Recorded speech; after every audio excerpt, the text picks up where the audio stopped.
Great to have you with us. Now, Muftar Musa is one of the survivors of the atomic gas explosion, which occurred exactly a year ago.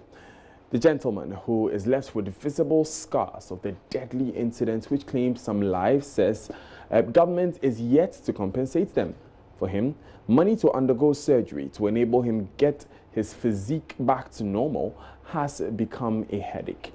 He spoke to Joy News' Maxwell Agbagba and has been to the accident scene this morning. So these are all injuries from the gas explosion that happened here. He was a driver here at this place. They got the alert, but he came back to move his car. Just when he moved the second car, then the explosion happened. And these are the injuries that he sustained. But it's not what done for almost a gas man near the day. My body now has a son, say gas in the year, Santi. Mother to me, the gas man. Tina one friend, gas man. I say, be on one. I say, be on there. Send you to the name body in it here. Until when I pass on Tama, my body Nasa. Think I may many more meeting that boy me there. My surgery there, find any problem. It's okay, surgery. And I just say, I train my mobile and free baby.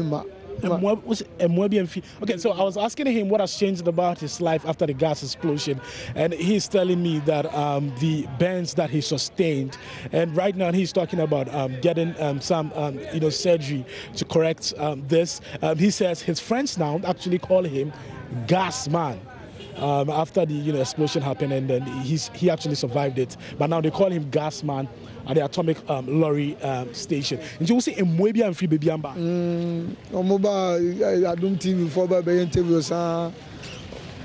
TV stations out of Bamba interviews still a Moabia. My betray and Musam so not more phone so abaha. Omu betro mudin. Emuabena omudiamamo. Mobe no Maya.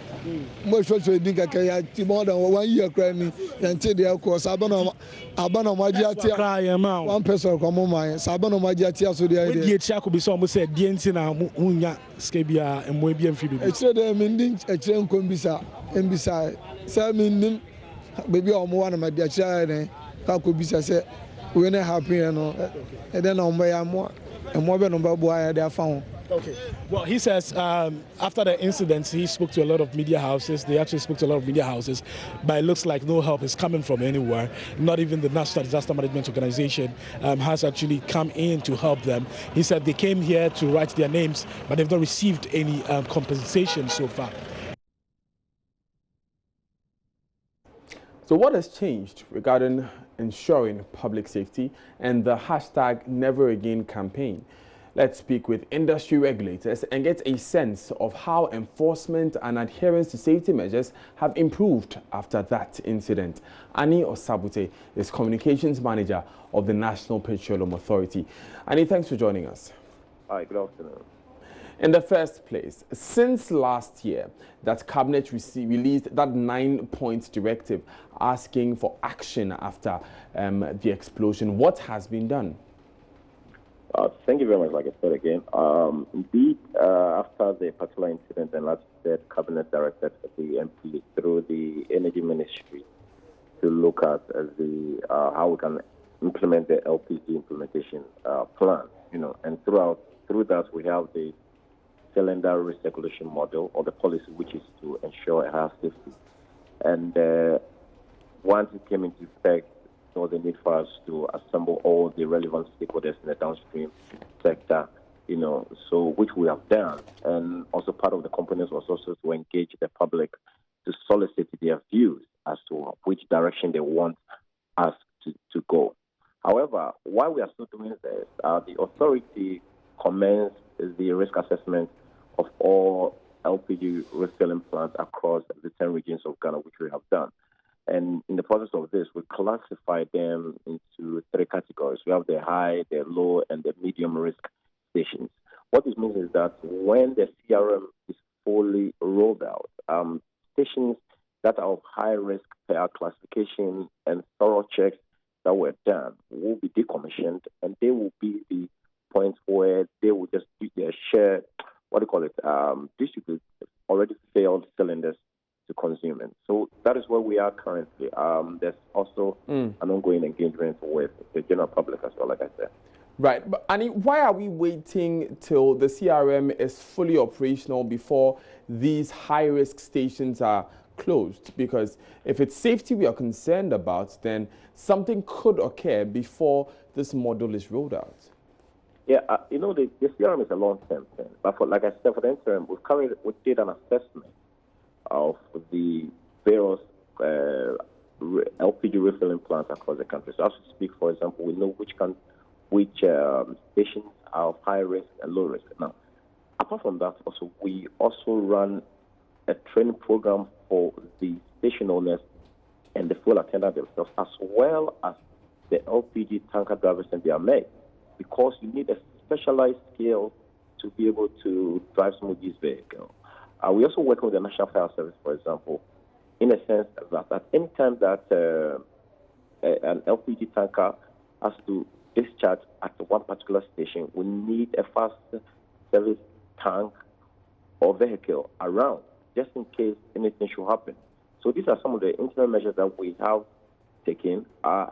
Again, week in, week out, our men on the ground, and we are doing spot checks, sometimes unannounced, at some of these filling stations to know that the right things are being done. However, the CRM, like you said, is a long term. But for the interim, these are the pockets of measures that we've put in place to ensure that public safety is addressed. So we don't have the unfortunate incident we did have with the Masco or the previous one. Right. I was asking specifically about decommissioning of stations. Why are we not decommissioning these stations if they are indeed high risk? No, it all comes to the very major rollout of the CRM policy itself. So you can, for example, say, with decommissioning, we know which are low and which are high. But for the interim, we are, like I said, we're running skill training programs for all these stations to be able to comply with the stringent safety standards that we have rolled out to them. But eventually, once the first bottling plant goes up, you will know that we're on top of our game, and all these things that you are concerned with will come to play. Right. Now, and finally, this morning on the Super Morning Show on Joy FM, I spoke with Esther Anku, who is one of the directors at NPA. She said that the fire service has not given the NPA the official report, and so we do not know officially the root of this fire. Is this the case, and why has the NPA not pursued this report? I'm unable to speak to that. I did not honestly speak and listen to what she did tell you on the show this morning. So I'm unable to speak to what she said. So I may have to find out with respect to the status of that particular report, then I can get back to you. I cannot speak to it as we speak right now. Thank you very much, Annie Osawute, for joining us. You're welcome, my brother. Annie is Communications Manager for National Petroleum Authority. Let's stay with issues having to do with fire, because the Office of the Regional Educational Director has been consumed by fire.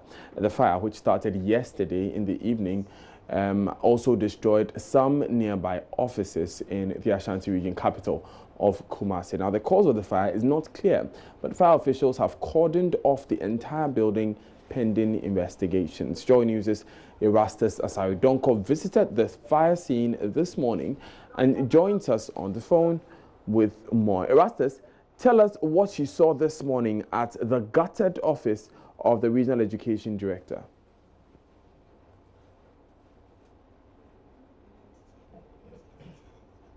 Erastus, if you can hear us, I want to know what you saw when you got to the offices.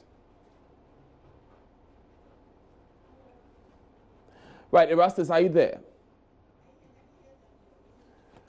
Right, we are still trying to get Erastus Asaridonko on the line. He's a man in Kumasi. He's been following this story for us. Erastus, we're trying to find out what you observed when you got to the office of the Regional Education Director in Kumasi. Currently, as we speak, the fire has been brought under control. Fire officers and the police team have been there. And I'm being told by the police they are investigating. They are started a criminal and civil investigation into the cause of the fire. If they need to invite somebody from the Regional Education Office, they will do so. If they need to make any arrest, they will equally do so.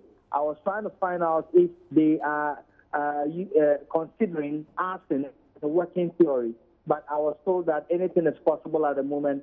They are not bringing up anything, and they are not ruling out anything. So for the moment, there is a space in the adjoining building which is being, at the moment, being cleaned to serve as an office for the Regional Director of Education before a permanent office could be created for her.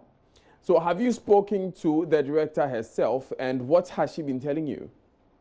Yes, I spoke with her, and I was trying to find out how it has affected her. And she was telling me that they have sensitive documents in the room, welfare papers for the directors of education. They have other documents that are very sensitive. And so definitely he has been affected greatly. But then she was telling me they have a backup. And so with time, they will be able to bring these documents, though they are hard copies, they will be able to bring these documents on board and be able to glean what they can from computers as well. So that's what she's been saying so far. Thank you very much, Sister Saridonko, for joining us. Now, lawyers for former Cocoa Board CEO, Dr. Stephen Opuni, have told an Accra High Court that cocoa farmers who used Lithowitz Foliar fertilizer approved for use by Cocoa Board reported it induced crop growth aside from increasing yield. The efficacy of the fertilizer has been questioned by state prosecutors in the case in which Dr. Stephen Opuni is charged with causing financial loss to the state in the award of the fertilizer contract to businessman Seydou Agong. The state's first witness, Dr. Franklin Menu-Amoah, who is the executive director of the Cocoa Research Institute of Ghana, CRIG, had earlier told the court the fertilizer wasn't tested on matured plants as is required. He explained this was due to a directive from then Cocoa Board boss Dr. Opuni asking for approval for fertilizers with similar types already on the market without meeting the entire test requirement. Dr. Menu-Amoah was on Monday cross-examined by lead counsel for Dr. Opuni, Samuel Kujo. Mr. Kujo insisted the Cocoa Health and Extension Division, CHET, a wing of Cocoa Board, had interacted with farmers that captured in its report that farmers were satisfied with the fertilizer. He also confronted Dr. Amoah with his witness statement given the Economic and Organized Crime Office YOCO, in which he reiterated the head of CHET, Dr. Francis Barr's views that reports on the fertilizer use were positive. Dr. Amoah disagreed with this assertion. He told the court the views of CHET could not be the basis for a renewal of a certificate of fertilizer. Dr. Amoah further stated that his reference to reports of the fertilizer's efficacy was simply a repetition of what Dr. Francis Barr told the current government's transition team that dealt with issues relating to Cocoa Board. Dr. Amoah argued it's the Cocoa Research Institute that is responsible for testing fertilizer and getting responses from farmers on its effectiveness. The survey done by CHET, Dr. Amoah maintained, is for consumption of its management, while that of CRIG will determine whether a chemical should be accepted for renewal or not.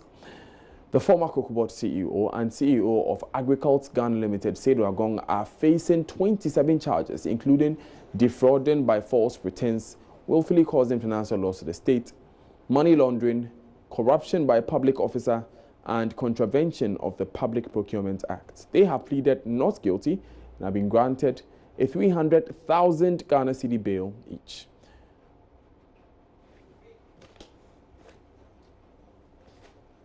Still watching Joy News today, I am Daniel Daze. We'll be right back.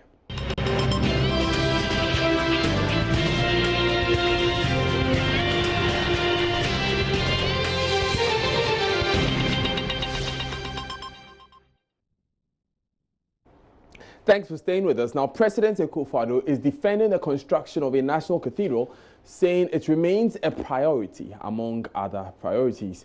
Decision by government to construct the national monument has attracted criticism from several groups who question the relevance of the project in the midst of pressing national concerns. But addressing the investor community at the Financial Times Africa Summit, President Akufo-Addo said the necessary funding will be sought to put what he describes as a national symbol for the Christian faith. President Akufo-Addo was the first to address the ongoing conference, which aims at putting the African case before global CEOs and world leaders to consider investing in the continent's potential. Now, presidential correspondent Elton Brobe has more. Well, it's been 30 minutes for the president to lobby world leaders who've gathered here on the need to consider Ghana as part of their investment, programs for the year and beyond. President Akufo-Addo had 30 minutes to put his case across before world leaders. In this particular meeting was presidents from across the world, CEOs of multinational companies who all gathered here, and the theme is simple: invest in Africa. President Akufo-Addo used the occasion to spoke about the many incentives that have been put together by government to attract foreign direct investment, the removal of bureaucracy in terms of doing business in Ghana, the lowering of tax, as well as the cutting down on the electricity tariff. Also, he made mention of the fact that Ghana is open to do business. The one district, one factory, planting for food and jobs was high on the agenda in President Akufo-Addo's presentation. He also talks about the fact that after a careful review of the many power purchase agreement between government and some power producers, they've been able to save the country almost $7 billion. And currently, Ghana has started the process of exporting 100 megawatts of power to La Côte d'Ivoire, giving the impression that Ghana is ready to do business. All he told them was them to consider Ghana as a viable option in their investment, programs for this year and the year alone. We're waiting to see how this will sit down well with the many CEOs who've gathered here, including Aliko Dangote, the president of South Africa, and many others. For the next 2 days, that is what they will be discussing. Key questions that came up from the MC for the program was why government will commit resources into the construction of the national cathedral when there are several issues confronting the nation. Well, President Akufo-Addo had response, and indeed his first comment on this particular issue after there's been so many concerns about why we should go into the construction of a national cathedral, whether it is a priority or not. The response from President Akufo-Addo was that it remains among his top priorities, because Ghana, with 70% being Christians, there is a need to have a national symbol that reflects our beliefs. And for him, the means will be found to ensure the construction of this particular facility. So that was the response from President Akufo. So it looks as though this issue will not go off anytime soon. Already we are told that the land has been secured after moves to pull down some structures around the ridge runabout. Now what is left is for the funding of this particular project. The government has made it clear that religious leaders have to lead the fundraising exercise. President Akufo-Addo's comment says that a means will be found to construct this particular facility. But what is clear is that it will go on by the president's own comments on this particular matter. From the Cowbridge Hotel in London, Elton Brobe reporting for Joy News.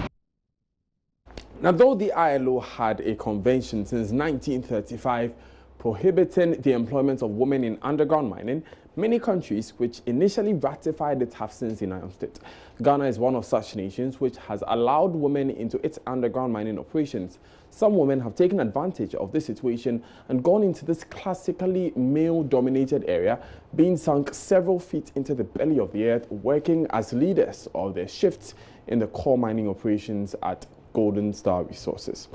Here are excerpts of the Joy News documentary No Barriers by Kweku Osopepra on women in non-traditional professions.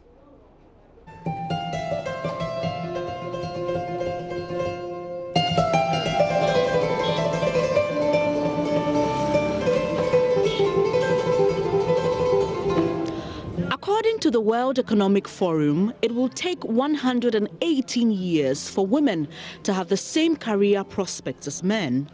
No country in the world has closed its gender gap.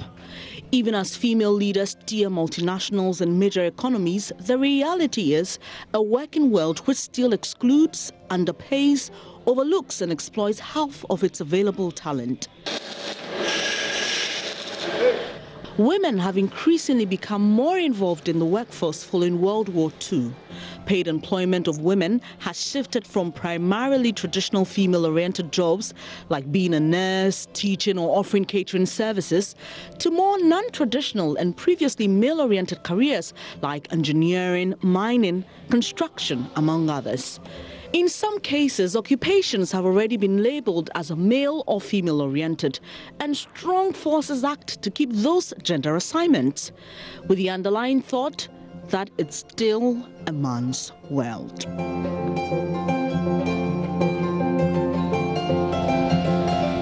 However, the landscape is gradually changing as more and more women are choosing career paths that have been dominated by men for a long time. Gifty Aframa Gandhi is one of such women. She is a mining engineer here at the Prestia underground mines of Golden Star Resources. I had that passion to work at a male-dominated environment. So from Obuasi, after my completing my JHS, from St. Joseph JSS Obuasi, I went to Ifiakobi Secondary School where I had science, because that's where I can venture into engineering. But then at that time, I hadn't decided to go into mining engineering because I didn't know there was a course like mining engineering. But I wanted to be an engineer. So when I completed school, I visited someone who was a senior at SS, and she was at the UMA doing mining engineering. I said, oh, do you have that course? Then I'll venture.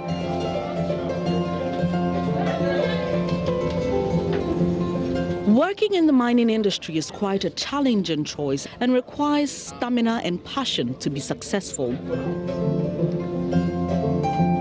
This is something Gifty knew about right at the beginning of her career. She's currently a shift boss in the mines.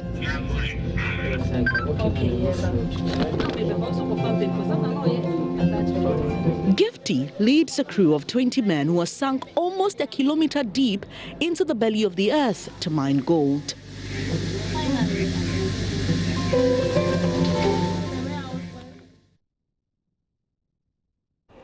Watch Gifty's brave story tonight at 8:30 p.m. here on the Joy News channel. Now moving on, the head and overseer of the Victory Bible Church, Bishop Taki Aboy, is urging Christians to be profitable in both their lives as Christians and entrepreneurs to promote development. Bishop Taki Aboy made the comment at the induction ceremony of ministers of the gospel at the Victory Bible Church, which saw the Chief Human Resources Officer of the multimedia group, Mr. Nana Mbro Eligba, also being inducted.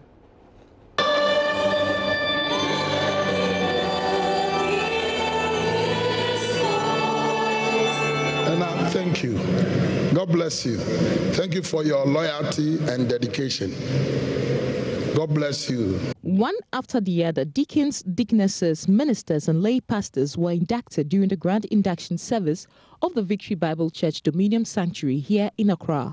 Each was tasked with special roles as men and women of the gospel. Head of Victory Bible Church, Bishop Taki Aboy, is emphatic that Christians need to be diligent in their jobs and church duties to contribute to the overall element of society.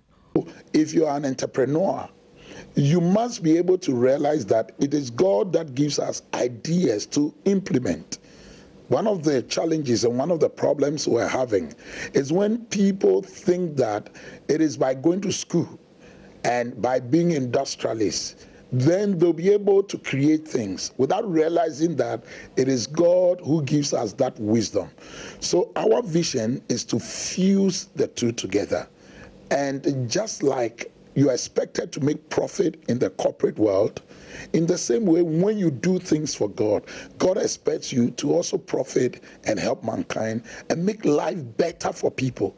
At the end of the day, every entrepreneur, although he makes or she makes profits, but the target is to make life more comfortable and make life efficient for every human being. Among the ministers ordained was the Chief Human Resource Officer for the multimedia group, Mr. Mbro Eligba. He also had this to say. One of my cardinal principles in life, which is something that I would recommend to everyone, is that whatever you do it as unto God. That is the word of God. So in the world of work, do it so well that everyone will recognize you for your excellence. In the same way, once you are done with your work in the corporate world, do the work of God so well. Sheila Tamaklu for Joy News.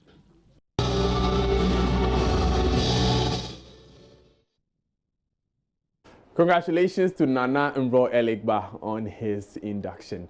But that's it for this section of Joy News today. We'll make way for business now with Odilia and Tiamwa. We'll be back shortly.